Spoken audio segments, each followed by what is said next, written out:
Good morning.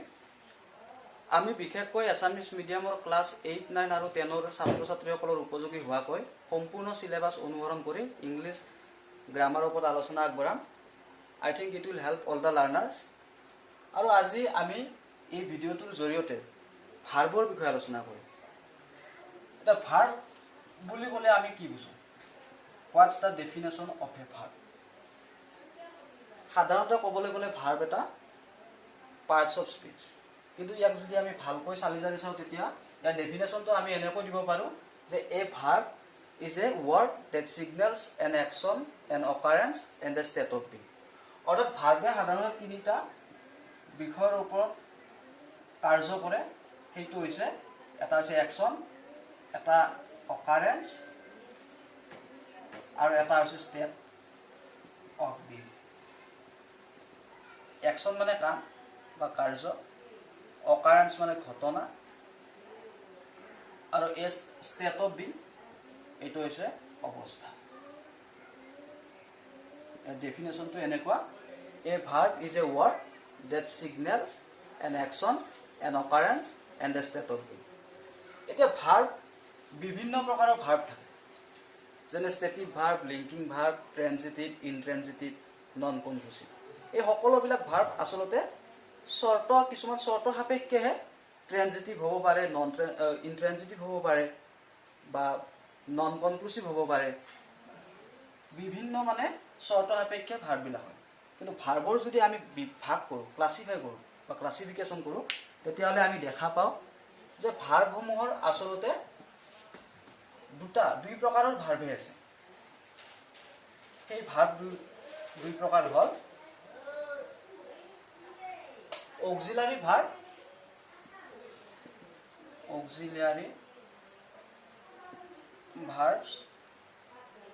আৰু 2 নম্বৰটো হৈছে অৰ্ডিনেৰী ভাৰ্বছ।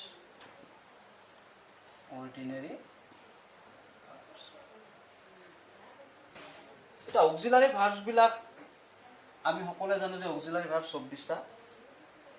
অক্সিলাৰী ভাৰ্ববিলাকক আমাৰ হেল্পিং ভাৰ্ব বুলিও কয়। কিছুমান ব্যাকৰণত ইয়াক এনমেলাছ ফাইনাইটছ বুলিও উল্লেখ আছে। অৰ্ডিনেৰী ভাৰ্বছবিলাকক আমি সাধাৰণতে মেইন ভাৰ্বছ বুলিতো আমি প্ৰায় জানো। মেইন ভাৰ্বছ বা প্ৰিন্সিপাল ভাৰ্বছ বা লেক্সিকেল বুলিও কোৱা হয়। লেক্সিকেল ভাৰ্বছ বুলিও ইয়াক জানো। গতিকে আমি প্ৰথমতে আজি অক্সিলাৰী ভাৰ্বৰ বিষয়ে আলোচনা কৰিম। আমি সকলোৱে জানো যে অক্সিলাৰী ভাৰ্ব 24টা। অক্সিলাৰী ভাৰ্ব 24টা। এইকেইটা হৈছে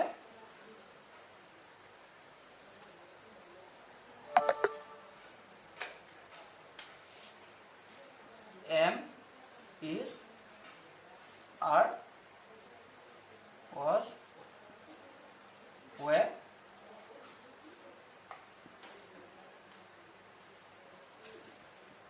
have, has, had, do, does, did.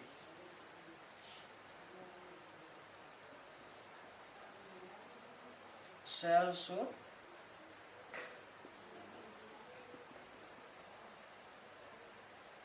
will, would, can, could, may, might, must, need, dare, used to,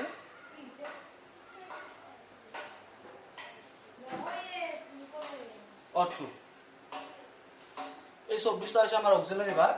M, is, are, was, were, have, has, have, do, does, did, shall, should, will, would, can, could, may, might, must, need, dare, use to and ought to. এই 24টা ভাৰ্বক আমি auxiliary verb বুলি কওঁ। ইয়াৰে am, is, are, was, were এইকেইটা হৈছে B verb. এইকেইটাক আমি বি ভাৰ্ব বুলি কওঁ। হেভ, হেজ, হেভ এইকেইটা ভাৰ্বক আমি হেভ ভাৰ্ব বুলি কওঁ। ডু, ডাজ, ডিড এইকেইটা ভাৰ্বক আমি ডু ভাৰ্ব বুলি কওঁ। আৰু এই গোটেই কথা ভাৰ্ব লগ লাগি যদিও ইয়াত বহুকেইটা ভাৰ্ব আছে, কিন্তু ইয়াৰ তিনি প্ৰকাৰ আছে, বি ভাৰ্বছ, হেভ ভাৰ্বছ আৰু ডু ভাৰ্বছ। বি ভাৰ্বছ বুলি ক'লে am is are was were, have verbs বুলি ক'লে হেভ হেজ হেড, আৰু ডু ভাৰ্বছ বুলি ক'লে ডু ডাজ ডিড। এই গোটেইকেইটা ভাৰ্বক, গোটেই কেই প্ৰকাৰৰ ভাৰ্বক আমি প্ৰাইমেৰী অক্সিলাৰী বুলি কওঁ। Primary auxiliary. আৰু বাকী এই দুই প্ৰকাৰৰ verb shall, should, will, would, may, might, must, need, dare, use to, and ought to, এইখিনি ভাৰ্বক আমি মডেল ভাৰ্বছ বা মডেল অক্সিলাৰী ভাৰ্বছ বুলি কওঁ। মডেলছ বা মডেল অক্সিলাৰী ভাৰ্বছ, মডেলছ। এতিয়া কথা হ'ল এই গোটেই কেইটা ভাৰ্ব অক্সিলাৰী ভাৰ্ব, কিন্তু তাৰপিছত আমি ইয়াক দুটা ভাগত ভাগ কৰিছোঁ। কিয় ভাগ কৰিছোঁ? নিশ্চয় ইহঁতৰ মাজত পাৰ্থক্য আছে বা কেৰেক্টাৰিষ্টিকেল ডিফাৰেঞ্চ আছে। They are characteristically difference. গতিকে এই যে আমি পালোঁ প্ৰাইমেৰী অক্সিলাৰী ভাৰ্ব, এই প্ৰাইমেৰী অক্সিলাৰী ভাৰ্ব পতাতকৈ মডেল অক্সিলাৰী ভাৰ্বখিনি কিয় পৃথক? ইয়াত ডিফাৰেঞ্চ কি? যদি আমি এটা কথা চাওঁ তেতিয়াহ'লে আমি দেখিম যে প্ৰাইমেৰী অক্সিলাৰী ভাৰ্ব যিখিনি পাওঁ, মানে বি ভাৰ্ব, হেভ ভাৰ্ব আৰু ডু ভাৰ্ব, এই প্ৰাইমেৰী অক্সিলাৰী ভাৰ্বছখিনিয়ে সাধাৰণতে টেন্সৰ ব্যৱহৃত হয়, মানে মেইন ভাৰ্বৰ টেন্সত এই ভাৰ্ববিলাক ব্যৱহাৰ হয়, আৰু মডেল অক্সিলাৰী ভাৰ্ববিলাখনৰ ব্যৱহাৰটো অকণমান বেলেগ। এতিয়া যদি আমি চাওঁ প্ৰাইমেৰী অক্সিলাৰী ভাৰ্বখিনিয়ে টেন্স গঠনত কেনেকৈ সহায় কৰে, তেতিয়াহ'লে আমি গম পাম যে বি ভাৰ্ববিলাকে সদায় কণ্টিনিউৱাছ টেন্স গঠনত ব্যৱহৃত হয়। Be verbs are use to form continuous tense. Have verbs are use to form perfect tense. এইখিনিলৈ প্ৰথমতে এইখিনি আমি আলোচনা কৰিম যে বি ভাৰ্ববিলাকে আমাৰ কণ্টিনিউৱাছ টেন্স গঠনত সহায় কৰে। ইয়াৰে এম ইজ আৰ এই তিনিটা যে আছে, এই তিনিটাই প্ৰেজেণ্ট বুজায়, গতিকে ইহঁতে প্ৰেজেণ্ট কণ্টিনিউৱাছত ব্যৱহাৰ হ'ব, আৰু ৱাজ ৱেৰে পাষ্ট বুজায় কাৰণে ই পাষ্ট কণ্টিনিউৱাছত ব্যৱহাৰ হ'ব। এম ইজ আৰে প্ৰেজেণ্ট বুজায়, গতিকে ইহঁতে প্ৰেজেণ্ট কণ্টিনিউৱাছ টেন্সত ব্যৱহৃত হ'ব। ৱাজ ৱেৰে পাষ্ট বুজায় কাৰণে পাষ্ট কণ্টিনিউৱাছ টেন্সত ব্যৱহৃত হয়। ঠিক তেনেকৈ হেভ ভাৰ্বছবিলাকে পাৰফেক্ট টেন্স বুজায় বা পাৰফেক্ট টেন্সত ব্যৱহৃত হয়। ইয়াৰে হেভ আৰু হেজে ইয়াৰ প্ৰেজেণ্ট ফৰ্ম, হেভ ভাৰ্বৰ প্ৰেজেণ্ট ফৰ্ম হৈছে হেভ হেজ, গতিকে ইহঁতে প্ৰেজেণ্ট পাৰফেক্টত ব্যৱহৃত হ'ব, হেভে পাষ্ট পাৰফেক্টত ব্যৱহৃত হ'ব। আৰু আমি এটা কথা জনা উচিত বা জানি থোৱা ভাল যে কণ্টিনিউৱাছ বুলি ক'লে আমি এটা কথা যদি মনত ৰাখোঁ যে কণ্টিনিউৱাছ মানে হৈছে মেইন ভাৰ্বৰ লগত ING যোগ। এইখিনি কথা মনত ৰখা ভাল যে বি ভাৰ্ববিলাকে কণ্টিনিউৱাছ টেন্স গঠনত সহায় কৰে, আৰু কণ্টিনিউৱাছ মানে মেইন ভাৰ্বৰ লগত ING যোগ। ঠিক তেনেকৈ হেভ ভাৰ্বে পাৰফেক্ট টেন্স গঠনত সহায় কৰে, আৰু পাৰফেক্ট বুলি ক'লে আমি সাধাৰণতে মেইন ভাৰ্বৰ পাষ্ট পাৰ্টিচিপল ফৰ্ম, মেইন ভাৰ্বৰ পাষ্ট পাৰ্টিচিপল ফৰ্ম, ইহঁতে মেইন ভাৰ্বৰ পাষ্ট পাৰ্টিচিপল, পাৰফেক্ট বুলি ক'লে মেইন ভাৰ্বৰ পাষ্ট পাৰ্টিচিপল ফৰ্মটো আমি বুজোঁ। এতিয়া ডু ডাজ ডিড কেনেকৈ ব্যৱহৃত হয় বা ক'ত ব্যৱহৃত হয়? আমি নিগেটিভ আৰু ইণ্টাৰগেটিভ চেণ্টেন্স কৰোঁতে আমি গম পাওঁ যে যেতিয়া চেণ্টেন্স এটাত অক্সিলাৰী ভাৰ্ব নাথাকে, সেই চেণ্টেন্সবিলাকক নিগেটিভ আৰু ইণ্টাৰগেটিভ কৰোঁতে আমাৰ ডু ডাজ ডিডৰ ব্যৱহৃত হয়, ডু ডাজ ডিড ব্যৱহাৰ কৰা হয়। অৰ্থাৎ যেতিয়া বাক্য এটাত অক্সিলাৰী ভাৰ্ব নাথাকে, মানে সেই বাক্যটোত মেইন ভাৰ্বছ থাকিব, মেইন ভাৰ্ব থাকিব। এতিয়া আমি যদি এটা কথা লক্ষ্য কৰোঁ যে আমাৰ যিমানবিলাক টেন্স আছে, ইনডেফিনিট, তিনিওটা টেন্সৰে ইনডেফিনিট আছে, কণ্টিনিউৱাছ, পাৰফেক্ট বা পাৰফেক্ট কণ্টিনিউৱাছ, মেক্সিমাম টেন্সৰ, দুটা টেন্সক বাদ দি গোটেইখিনি টেন্সতে অক্সিলাৰী ভাৰ্ব থাকে। খালি দুটা টেন্সত এনেকুৱা চৰ্ত আহি পৰে যে যদি অক্সিলাৰী ভাৰ্ব থাকে সেই টেন্সটোত মেইন ভাৰ্ব নাথাকে, আৰু যদি মেইন ভাৰ্ব থাকে সেই টেন্সটোত অক্সিলাৰী ভাৰ্ব নাথাকে। এই টেন্স দুটা হৈছে প্ৰেজেণ্ট ইনডেফিনিট টেন্স আৰু পাষ্ট ইনডেফিনিট টেন্স। এতিয়া আমি যেতিয়া টেন্সৰ বিষয়ে আলোচনা কৰিম তেতিয়া গম পাম যে প্ৰেজেণ্ট ইনডেফিনিট টেন্সৰ বাক্যত যদি অক্সিলাৰী ভাৰ্ব থাকে তেতিয়াহ'লে সেই বাক্যটোত মেইন ভাৰ্ব নাথাকে, আৰু পাষ্ট ইনডেফিনিট টেন্সৰ ক্ষেত্ৰতো তেনেকুৱাই, যদি অক্সিলাৰী ভাৰ্ব থাকে তে মেইন ভাৰ্ব নাথাকে, আৰু মেইন ভাৰ্ব থাকিলে অক্সিলাৰী ভাৰ্ব নাথাকে।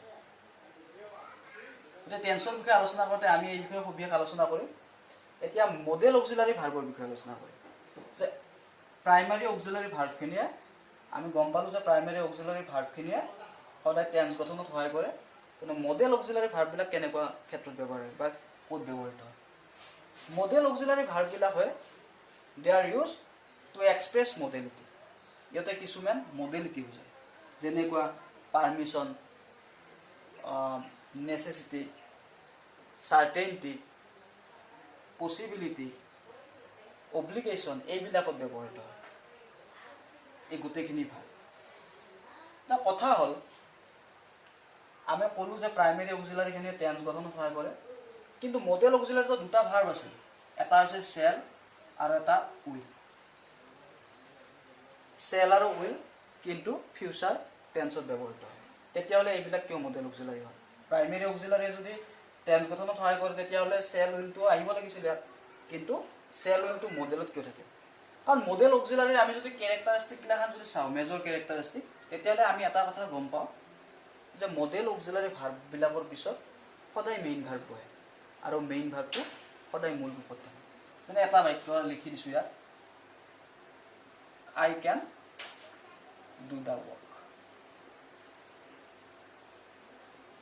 ইয়াত কেনটো হৈছে মডেল অক্সিলাৰী আৰু ডুটো মেইন ভাৰ্ব হিচাপে ব্যৱহৃত হৈছে কিন্তু মেইন ভাৰ্বটো বেষ্ট ফৰ্মত আছে বা মূল ৰূপত আছে ঠিক তেনেকৈ আমি চেল আৰু উইলৰ যেতিয়া আমি ফিউচাৰ ইনডেফিনিট টেন্সৰ বিষয়ে আলোচনা কৰিম তেতিয়া গম পাম যে চেলৰ পিছত মেইন ভাৰ্ব বহিব মেইন ভাৰ্বটো বেষ্ট ফৰ্মত থাকিব বা মূল ৰূপত থাকিব উইলৰ পিছত বেষ্ট ফৰ্মত থাকিব মেইন ভাৰ্বটো বেষ্ট ফৰ্মত থাকিব বা মূল ৰূপত থাকিব তাৰমানে আমি এটা কথা ক'ব পাৰোঁ যে মডেল অক্সিলাৰী ভাৰ্বৰ মেইন যিটো কেৰেক্টাৰিষ্টিক বা যিটো তাৰ বৈশিষ্ট্য সেই বৈশিষ্ট্যটো হৈছে মডেল অক্সিলাৰী ভাৰ্বৰ পিছত মেইন ভাৰ্ব এটা লাগে বা মেইন ভাৰ্ব বহিব আৰু মেইন ভাৰ্বটো সদায় মূল ৰূপত থাকে আৰু যদি মেইন ভাৰ্বটো নাথাকে তেতিয়া আমাৰ বি আহে যেনে আমি গম পাওঁ it can be possible it can be possible এই চেণ্টেন্সটো যদি আমি চকু দিওঁ পচিবল আমি গম পাওঁ যে পচিবল সম্ভৱ বোলা অৰ্থত ভাৰ্ব নাই কিন্তু মডেল অক্সিলাৰী ভাৰ্বৰ এটা বৈশিষ্ট্য হৈছে যে মডেল অক্সিলাৰী ভাৰ্বৰ পিছত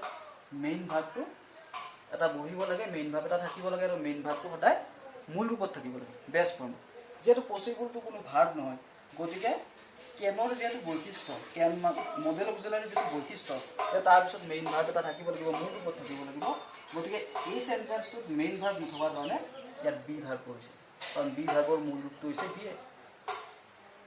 এতিয়া কথা হ'ল shall should will would can could may might must need De R use to and ought এই গোটেইখিনি modal auxiliary De R use to express modality আমি ক'লেও ইতিমধ্যে যে চাৰ্টেইনিটি হওক পচিবিলিটি হওক পাৰ্মিশ্যন হওক অব্লিগেশ্যন হওক এইবিলাক বুজোৱাৰ কাৰণে মডেল অক্সিলাৰী ভাৰ্ববিলাক ব্যৱহৃত হয় তেতিয়া মডেল অক্সিলাৰী ভাৰ্ববিলাক ব্যৱহৃত হয় কিন্তু এই মডেল অক্সিলাৰী ভাৰ্বখিনিৰ এই যে চাৰিটা আছে তলৰফালে need De R use to and ought এই দুটাৰ ডুৱেল এই চাৰিটাৰ ডুৱেল নেচাৰ আছে মানে ইহঁতৰ দুটা দুটা চৰিত্ৰ আছে কেতিয়াবা এই ভাৰ্ববিলাকে মডেল অক্সিলাৰী ভাৰ্ব হিচাপে চেণ্টেন্সত ব্যৱহৃত হয় আৰু কেতিয়াবা এই চাৰিটাই মেইন ভাৰ্ব হিচাপে ব্যৱহাৰ কৰা হয় মেইন ভাৰ্ব হিচাপে ব্যৱহৃত হয় আমি যদি এক্সাম্পল তেতিয়া গম পাম যে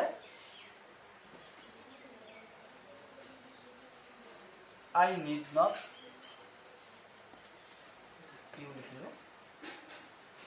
you need not worry about me এই এটা বাক্য he needs a pen এই এটা সেন্টেন্স এই দুটা সেন্টেন্স যদি আমি লক্ষ্য কৰো you need not worry about me এই সেন্টেন্সটো need not to model auxiliary হিচাপে ব্যৱহৃত হৈছে কাৰণ মডেল অক্সিলাৰী ভাৰ্বৰ পিছত আমি গম পাওঁ যে মেইন ভাৰ্ব এটা থাকিলে মেইন ভাৰ্বটো সদায় বেষ্ট ফৰ্মত থাকে বা মূল ৰূপত থাকে গতিকে এই চেণ্টেন্সটো need not to modal auxiliary হিচাপে ব্যৱহৃত হৈছে আৰু হি নিডছ এ পেন এই বাক্যটো নিড টু মেইন ভাৰ্ব হিচাপে ব্যৱহৃত হৈছে গতিকে আমি গম পালোঁ যে এই ভাৰ্বটো নিডটো আমি যিহেতু নিডৰ বিষয়ে ক'লোঁ গতিকে নিডটো দুই প্ৰকাৰ দুটা চেণ্টেন্সত দুই প্ৰকাৰে ইয়াতে ব্যৱহৃত হৈছে প্ৰথম চেণ্টেন্সত মডেল অক্সিলাৰী হিচাপে ব্যৱহৃত হৈছে আৰু নেক্সটটো ই মেইন ভাৰ্ব হিচাপে ব্যৱহৃত হৈছে যেহেতু এই চাৰিটা need dare used to and ought to এই চাৰিটা ভাৰ্বৰ ডুৱেল নেচাৰ আছে, গতিকে ইহঁতক আমি মাৰ্জিন সেমি মডেল বা মাৰ্জিনেল মডেল বুলিও কোৱা হয়। সেমি মডেল মানে ইহঁতে আধা মডেল আধা নহয়। মেইন ভাৰ্বৰো ইহঁতে কেতিয়াবা মেইন ভাৰ্ব হিচাপে ব্যৱহৃত হয়, কেতিয়াবা মডেল হিচাপে ব্যৱহৃত হয়, গতিকে এইখিনি সেমি মডেল বুলি কোৱা হয়। তো আজিৰ আলোচনাৰ পৰা আমি এইটো বুজিলো যে অক্সিলাৰী ভাৰ্ব 24টা am is are was were have has a do does did shall should will would can could may might must need that use to and ought to. এই 24টা আমি এম ইজ আৰ ৱাজ ৱেৰক be verb বুলি কওঁ, have has এডক have verb বুলি কওঁ, do does ডিডক আমি ডু ভাৰ্ব বুলি কওঁ। আৰু এই গোটেইকেইটা ভাৰ্বক আমি প্ৰাইমেৰী অক্সিলাৰী বুলি কওঁ। এইকাৰণে কওঁ বিশেষ কৰি প্ৰাইমেৰী অক্সিলাৰী বুলি কওঁ কাৰণ ইহঁতে বিশেষ কৰি টেন্স গঠনত ব্যৱহৃত হয়। টেন্স গঠনত ব্যৱহৃত হয়।